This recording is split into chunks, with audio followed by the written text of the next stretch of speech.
Make sure. Okay, checking the volume. Hi, beautiful ladies, beautiful people. I um was so excited to come on live today, talk with you, and share with you what's been on my heart. I hope that you all have been well, as have I. And for those of you that caught my other video where I talked about the Chanel lipstick that I bought, this is the color. This is how it looks. It's so pretty. So definitely check them out. It's a matte. And if you want it to be glossy, they have a gloss option that you could put over it. So super, super fun. Okay, so let's get into it. Today's topic, how to inspire his masculine energy.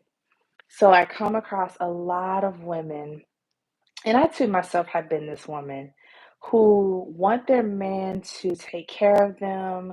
They want their man to step up and to really embrace his role as a leader in the relationship.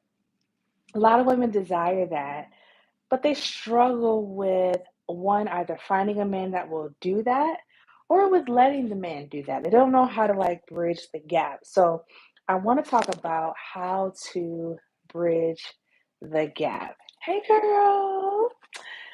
Yes, I want to talk about how to bridge that gap. So, what is masculine energy?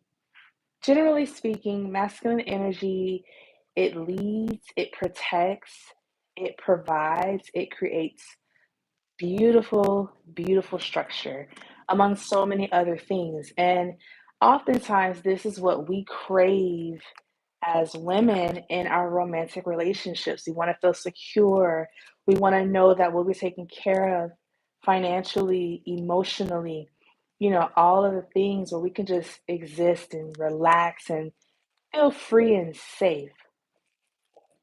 But oftentimes, because we like to nurture, we can sometimes turn our man into our nurturing project, if that makes sense. So, for example, um, let's say, you're dating someone and he is working on himself, working on getting his finances together, that sort of thing.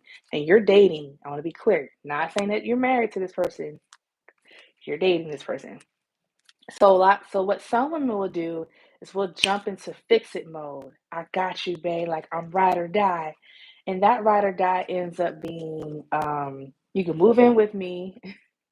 I'll pay for all the bills, and I'll give you the freedom to build yourself up financially. It's just an example. Well, typically in those relationships, the men don't meet their goals, financial goals, and the women end up feeling like they end up feeling drained because they're giving so much financially, um, and emotionally, and they're cooking, they're doing all these things, and they feel unappreciated, and they feel like he's just not stepping up, and I thought it would only take him this amount of time, and blah, blah, blah, blah, blah. And the man is blamed in these situations. Well, my love, I would like to encourage you, yes, ma'am, to take some personal accountability. We train people how to treat us. That's number one. And number two, we can enable someone. So, how is that different? Taking care of a man financially, emotionally, providing for him, all of that. How is that different from what you would give to your child? Explain it to me. Because that nurturing part of us, unintentionally, a lot of times, can become mothering to a man, which emasculates him, even if he's not conscious of it. He feels that, and it puts you out of alignment with what you want in your relationship, to feel like he's providing that masculine provider energy and you get to receive. So, if this resonates with you, if you feel like, I think I do that, then I want to let you know that you have more power in this situation than you might realize. So, I give myself as an example. I love to give to people. I love it. I love to cook for people. I love to take care of people like that nurturer. And in the past, I would try to do that with men that I was interested in. Now, is it wrong to, let's say, cook for a man to show that you're interested in him? No, it's not wrong. However, you want to be mindful of maybe how often you do it and the extent to which you do it, because you gotta give room for that man to really feel like he's giving to you more than you're giving to him. And this is what calls out that masculine energy, if you want a very tangible way of doing that. So, there are other ways to express love and care to a man than to be tangibly doing things for him. And this is something that I've had to learn and have gotten so much better at. And this is something that I am encouraging you to learn, whether you're dating someone, whether you're, seeking to date, and even if you are married, being cautious of stepping into a mothering role and allowing yourself to stay in that fun partnership, you know, I am your woman role. So, how do you do this? Well, first and foremost, you want to be kind. Always be kind. Always do things with grace and from a place of love, right? Let that be your goal. So as you move, as you talk to them, as you talk to that man, you're being kind to him, you're uplifting him, you're encouraging him, and you're showing gratitude to anything that he does that you appreciate. Oh, okay. I froze for a minute, but I'm back. Is it still recording? Okay, there we go. Okay, sorry about that. So you want to be kind and you want to show gratitude to anything that he does for you. If he holds the door open for you, because I am definitely one that will go stand at that door and wait for it to be open for me. So let's say he opens the door for you. Show him appreciation. Oh my God, thank you so much. Like I feel like a princess. Or touch his shoulder, look at his eye for a little bit, like a couple seconds, and then walk in. Something to say, I feel good about what you just did, and I appreciate it. Let me tell you, baby girl, you will pull out that masculine energy because he enjoys the feeling of seeing you satisfied and you showing that to him. And he is going to want to do more things to pull that out. So make sure you're kind and you're showing gratitude. And then the next thing is to have fun, play, be flirty, joke. A lot of the times we want something in a relationship and we get so serious and our approach is so serious. And that can be intimidating. That can put the person on defense, all of that. Just think about yourself and when someone's needed to approach you and request something or actually do something different. If you're able to laugh through that moment, if they're able to do it in a joking way, lighthearted, as well as highlighting what you're doing well. Just like this is not a big deal. We can tackle this. I'm not trying to jump down your throat approach. You can receive what they have to say. So have fun with your person. Have fun. Find ways to joke. Keep things light. Keep them exciting.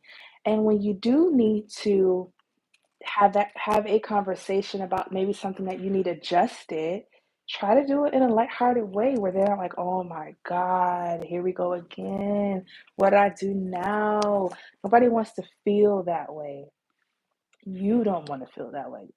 I know you don't, girl.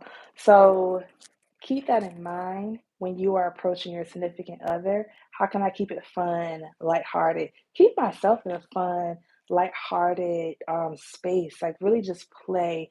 Allow my inner girl to come out and it will bring out that masculine energy and drive his testosterone crazy.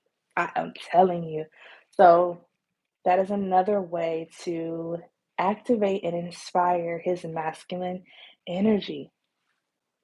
The next thing that I want to tell you to do is to take care of yourself. We want people to take care of us. We want them to notice our efforts, right? And what we're doing, how we're pouring into them. But you ever hear that expression, do as I say, not as I do, right? Like sometimes parents will say that. Well, oftentimes when people tell us, do as I say, not as I do, we're going to do what we see them doing, not what they're saying. It's the same thing in your relationship. People are going to do what they see you do because that's the energy that you put out, and that is what you are teaching them you are okay with receiving. So if you are okay with going all day, coming home, cooking, taking care of the kids or whatever it is, taking care of him, and only getting a little bit of sleep, barely like showering, but not really doing anything to feel relaxed, I'm telling you, that is the message that you are sending to the other person. And it is going to impact what they then give to you.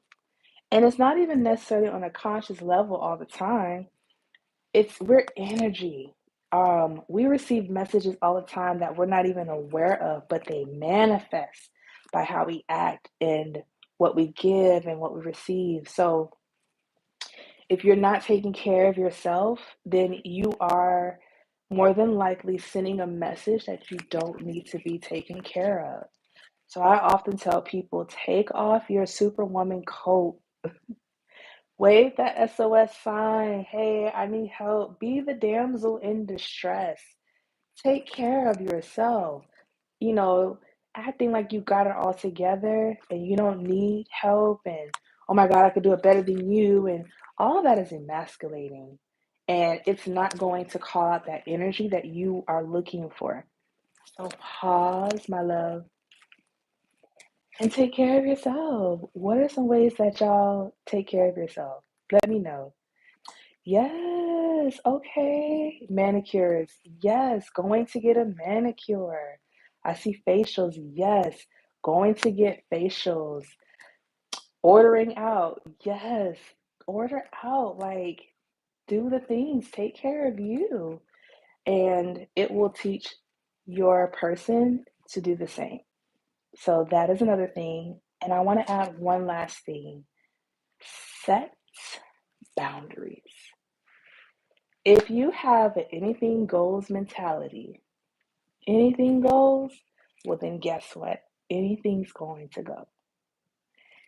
Setting boundaries is what helps people respect us.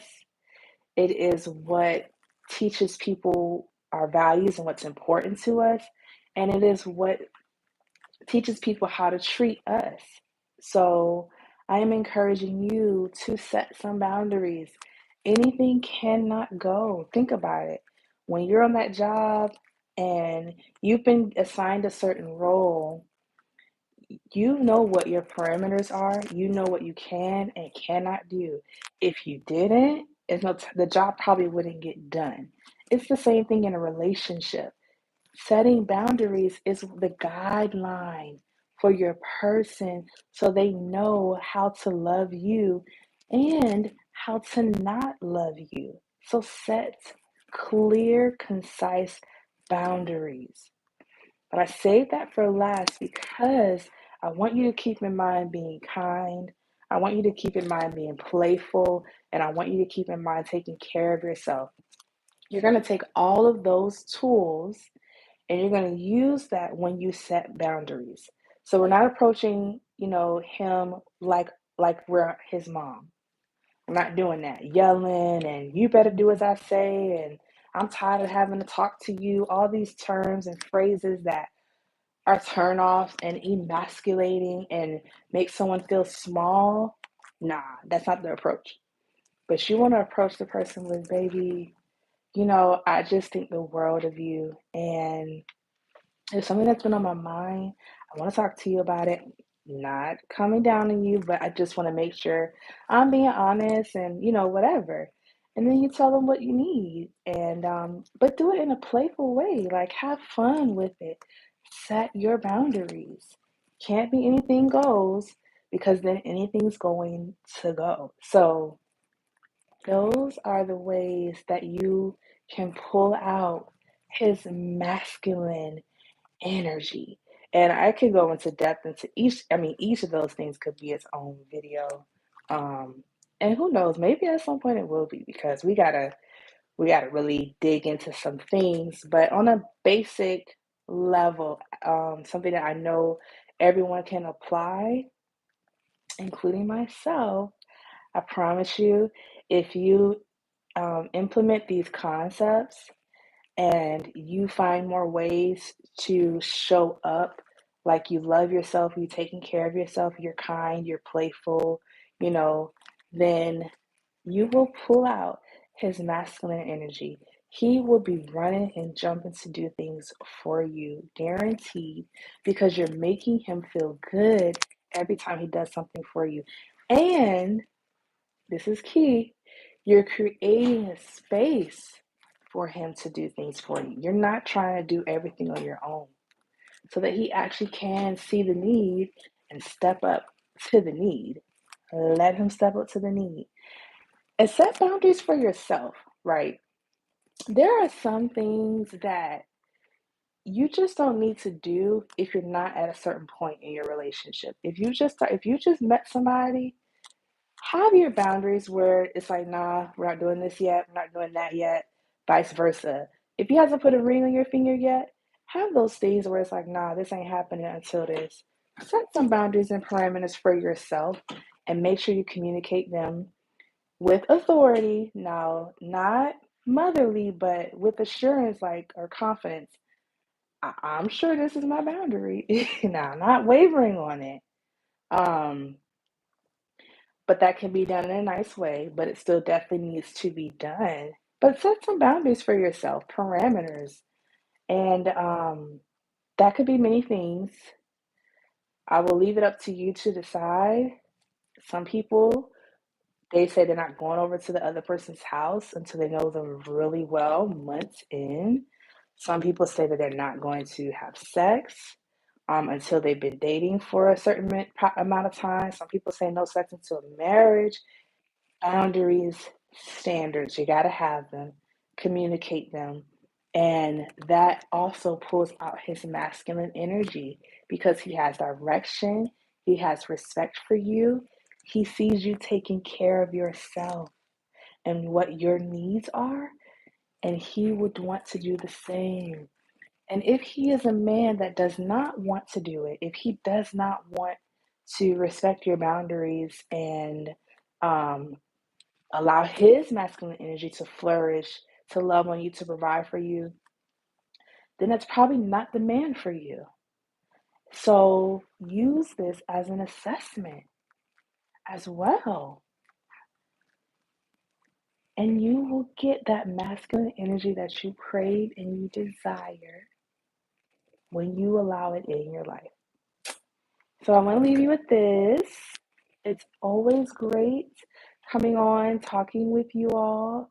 And I cannot wait for the next topic. I was so excited about this one. Um, and I'll talk to you soon. Enjoy your day, beautiful.